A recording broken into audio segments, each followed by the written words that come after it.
In the ancient world, many cities built walls to protect their people, but Sparta was different. When an outsider asked why Sparta had no walls, the king simply pointed to his soldiers and said, "These are Sparta's walls."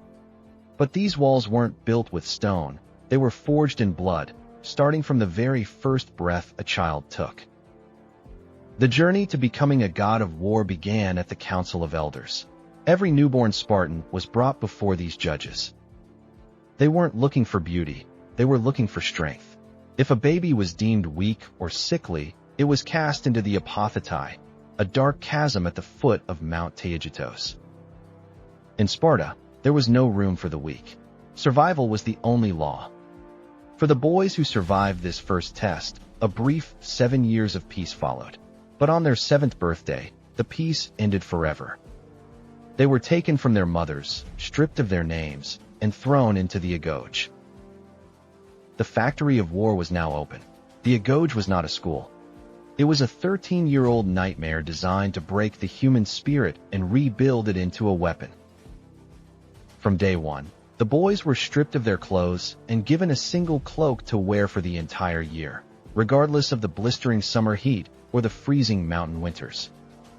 They slept on beds made of reeds they had to pull from the Eurotas River with their bare hands. But the physical hardship was only the beginning. The Spartan instructors, known as the Paidonomos, intentionally underfed the boys. Why?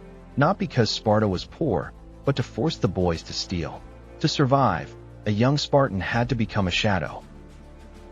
He had to steal food from the markets and the kitchens. But there was a catch. If he was caught, he wasn't punished for stealing. He was brutally whipped for being caught. It was a lesson in stealth, cunning, and psychological warfare. One famous legend tells of a Spartan boy who stole a live fox. When the guards stopped him to talk, he hid the fox under his cloak. As the fox began to tear into his stomach, the boy stood perfectly still, showing no pain, until he dropped dead. That was the Spartan standard, silence in the face of absolute agony. By the time a Spartan reached his late teens, he had survived a decade of brutal training. But the final test was the most terrifying of all, the Crypteia. This was the Spartan secret police.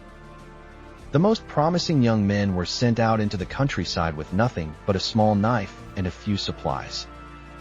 Their mission was dark, to hide in the shadows by day and hunt by night.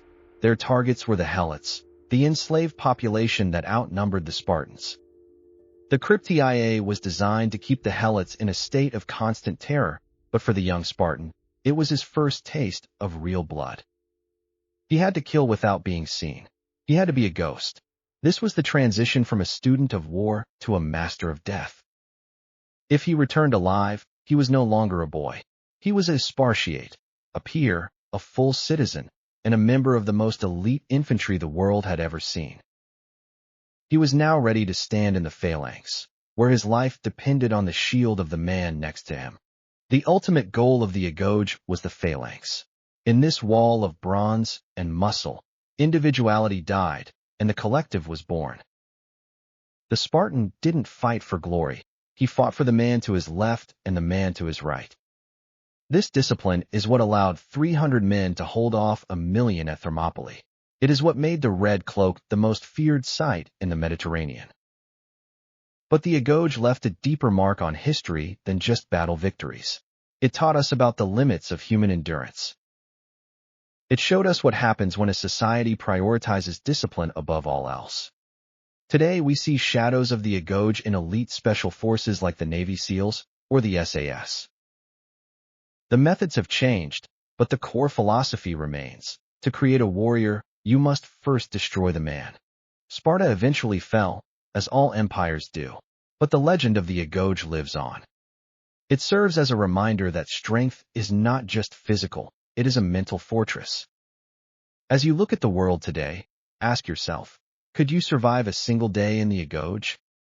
Or has the modern world made us too soft to remember what true strength looks like? When a Spartan mother handed her son his shield, she gave him one command, with this or on it. Return a winner or return dead. There was no middle ground. The Agoge was the crucible that ensured no Spartan would ever choose the middle ground. Thank you for joining us on this journey into the darkest chapter of ancient education.